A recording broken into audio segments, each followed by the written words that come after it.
অপুর পর দ্বিতীয় সন্তান নিয়ে লাইভে আসলেন এবার বুবলি।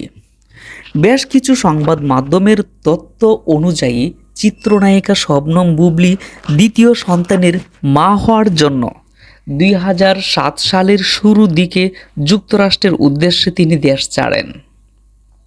কিন্তু শাকিব খানের সাথে তার সম্পর্ক ভালো না থাকায় প্রথমে অনেকেই সন্দেহ করেছিলেন এই সন্তানটি হয়তো শাকিব খানের না।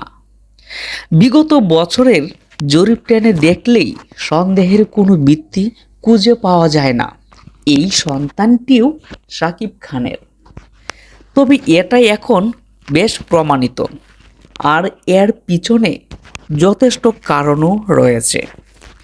গত বছর ডিসেম্বর মাসে ছেলে শেহজাদ সহ যুক্তরাষ্ট্রে টানা 1 মাস ছুটি কাটিয়েছিলেন শাকিব খান এবং বুবলি। বিষয়টি আমরা সকলেই অবগত। তার কয়েক মাস পরেই বুবলির পেটে সন্তানের বিষয়টি প্রকাশ্যে আসে, আর এটা জানাজানি হওয়ার সাথে সাথেই দেশ ত্যাগ করেন বুবলি। এখন সব ঘটনা একদম পানির মতো পরিষ্কার, কারণ ঈদ উল ফিতরের মতো এত বড় উৎসবেও বুবলি প্রকাশ্যে আসেনি এবং তার সন্তানকেও প্রকাশ্যে আনেনি। কিছু ধারণা অনুযায়ী জানা গেছে অলরেডি তার একটি কন্যা সন্তান হয়েছে, তবে এটা অফিসিয়ালভাবে বুবলির তরফ থেকে এখনও বলা হয়নি।